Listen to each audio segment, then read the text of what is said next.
In a lot of my Fallout 76 coverage, I've been focusing on individual things, some of the new weapons, creatures, things like that. I have made videos covering those. If you are interested, I will have them linked in the eye. They are pretty comprehensive. But as I was constructing those videos and actually going through a lot of the gameplay footage, I realized how little I knew about some of the features that you see in the background of the game. I was so focused on trying to figure out what weapon was in their hands that I didn't realize that weapon durability is making a return. So in this video, I want to go over some of the features that you may have missed, either because they were just kind of obscurely in the background of some of the trailers or gameplay footage, or even alternatively because you never actually got to see them, you only heard them being talked about through various interviews. This is not a comprehensive list like some of those other videos because, well, there are a ton of features and you probably don't want to hear me talk about camps and VATs for 5 minutes because you already know what that is. So Fallout 76, being the online survival game that it is going to have survival components built in from the base game. We've seen in the background footage throughout many of the gameplay the little survival indicators, so we do know that food and drink are going to be things you're required to attend to while playing Fallout 76. As of right now, it seems like this is totally going to be built into the base game. I assume once custom and private servers come out that you'll be able to turn this off if you want to, but in all the gameplay they've showed us, it's actually been on and something you have to deal with. Like Fallout 4, it seems like thirst is actually going to limit your max AP, so sprinting, VATs, things like that. One of the interesting parts about this is sleeping doesn't really seem to be making a return, or at least we haven't seen anything about that yet. And of course, fast travel is making a return in Fallout 76, so even though we're getting some of the features of survival mode, we're not getting fast travel. Food is going to be required, of course, to play through the game, but food will also now rot. I would go out on a whim and guess that's probably going to be based on the type of food. It's not just going to be the same for everything. And when they talked about this, they kind of explained it as a way to incentivize trade. If you have a bunch of food that's about to rot, it's going to make a lot more sense rather than just hoarding it to actually trade it for other items with other players. So as I mentioned in the intro, weapon durability is making a return. We actually saw this in the no-clip documentary. Weapon durability, of course, was present in Fallout 4 and in Fallout New Vegas.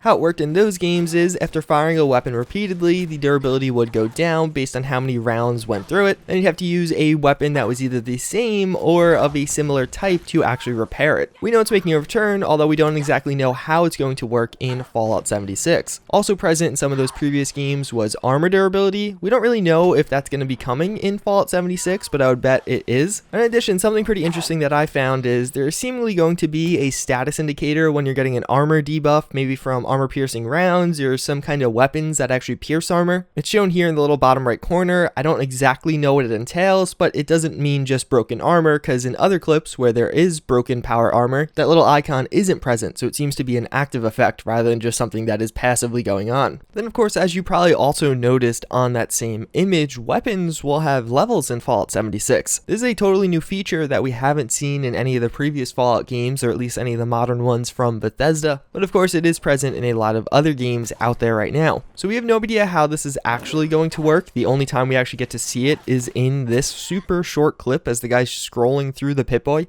So this could go in a number of different ways. Maybe weapons actually do have individual levels and that will correspond to their stats. That's the way a lot of other games handle it. Like a level 10 black powder pistol does 100 damage, but a level 20 does 200. That'd be a very interesting and weird new mechanic, and it kind of goes against the weapon customization system in Fallout 4, but who knows, maybe that's how it's going to work. Alternatively, maybe it affects some of the other stats, like how fast it'll actually decay. Obviously, again, weapon durability is making a return. Perhaps higher level weapons are actually going to last a bit longer than some of their lower level counterparts, but otherwise are largely the same. Or in an alternative option, something else that's been used, maybe weapons will just have a flat level, like every black powder pistol is level 10, and you have to be level 10 to gain access to that weapon. This would be an interesting mechanic because in Fallout 76, it's multiplayer. One of your friends could be level 100 and have all the best loot and just hand it to you instantly, and you could just go through the quest really quickly. This would prevent that and make it so you actually have to experience the game and level up each individual character. Or maybe it's something else entirely that I didn't hit on here. If you guys have any other ideas, let me know in the comments down below. I haven't honestly seen too much discussion about this, but it should be a pretty interesting and probably major component of this new Fallout. The map is actually no longer going to be in the Pip-Boy. Rather, now you're going to have a paper map that you have to open separately. I'm not entirely sure why they chose to do this, it'll largely probably function the exact same way, except a lot of us will have to remember that hitting tab and then scrolling to the map is no longer an option. You'll probably have to hit the dedicated map key, such as M or whatever it is on Xbox and PS4. And of course, as a result of this, the map actually looks quite a bit different, like it's paper rather than that Pip-Boy screen we're so used to seeing. Fallout 76 is going to feature new and dynamic weather systems. In the NoClip documentary, we actually got a peek at what looks like might be a pretty complete list of all the new weather types coming with Fallout 76, that including valley fog, rain, clear, foggy, mountaintop removal, ash, fire, cool, clear, misty, foggy, ash storm, misty, toxic, overcast, misty rain, rad storms, but then we also got a few labeled as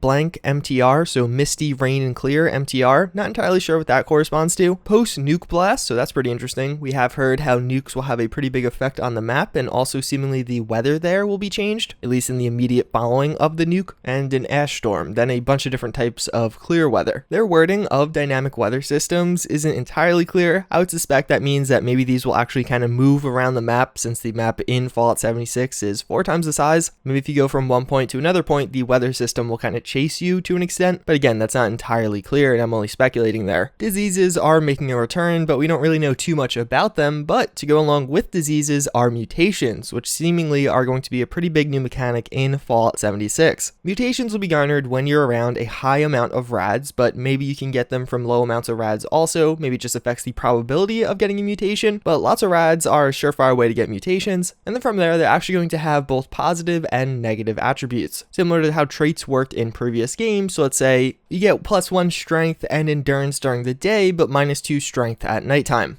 or something along those lines. We don't actually know specifically what they're going to be. So mutations, initially at least, will be temporary, but there's going to be ways to actually make them permanent on your character. Let's say you get a mutation that is particularly good for your build, you can keep that, and most are just going to be buffs/debuffs, but some of them will actually feature physical changes to your character's appearance, which personally I think sounds pretty awesome. One of the big questions I have about these though are how exactly can you control which one you'll get? Like, is that determined by where the rads are? If you're in a swamp, it'll affect you differently than if you're in like the desert or a flatlands type of area. And then one that I honestly didn't even know about until doing the research for this video is crafting. That's getting a major overhaul with Fallout 76. There are going to be quote unquote an order of magnitude more crafting recipes in Fallout 76 than there were in Fallout 4. And many of the things you want to craft will naturally be dependent on a recipe. It's no longer just if you have the materials you can build that. You're going to first have to find out how to build that. Some of the things they mention as being buildable by recipes are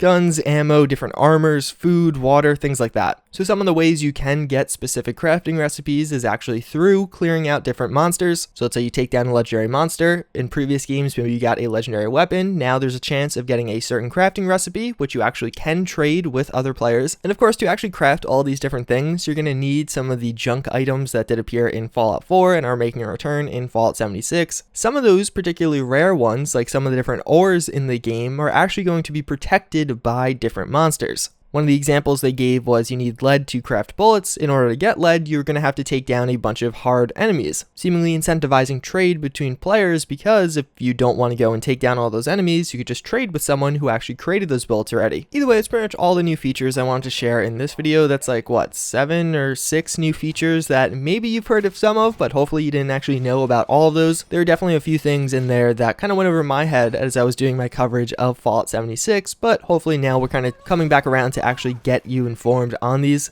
But before we end things off, I do want to share today's psychology fun fact of the day, and this one's actually going to be on more stuff you probably learned in Psych 101, that being about Freud and maybe even Adler. I don't know what it is about these Psych 101 classes or the curriculum really needed behind them, but you always learn about Freud and Adler despite their findings not being entirely relevant in the modern approach to psychology today. Now, to be clear on this, the findings of Freud and Adler are important in the history of psychology, but I feel like a lot of times, at least in my own experience with some of these intro-level psych classes, they were positioned as not just like historical, but as actual approaches to psychology. Like, you probably heard of all the psychosexual stuff Freud did, or even psychoanalysis. None of that stuff is really used today. Outside of a very small subset of people, nobody employs that. Same thing goes along for Adler. What is important from these individuals are some of the main ideas and techniques they actually used. I think that's something that's actually really lost on some of those intro classes. They make it seem like this is how psychologists act, which just isn't true. I've actually had varying professors who really hate on Freud and some of the work he did, just as to how kind of ignorant he was. From a scientific perspective, Freud's work wasn't exactly sound. He typically had very small sample sizes, and there wasn't much variance in who he was actually doing tests on. He also treated the patient like they really didn't know what they were talking about, and he knew much better than them. Again, a lot of his theories are super valuable from the time, but nowadays they're not. They're overlooked. People don't really use any of his stuff anymore except to think back as to what it was. One of the lasting impacts he definitely has today, though, is his popularization of the idea of the unconscious. You've probably heard of that yourself. He didn't actually create the idea of the unconscious, that was somebody else, but he really made it like famous. He made it a thing, and it's still used today. Either way, I'm just gonna wrap it up for this one. As always, again, I thank you all for watching. I hope you enjoyed, and I hope to see you all next time. Later.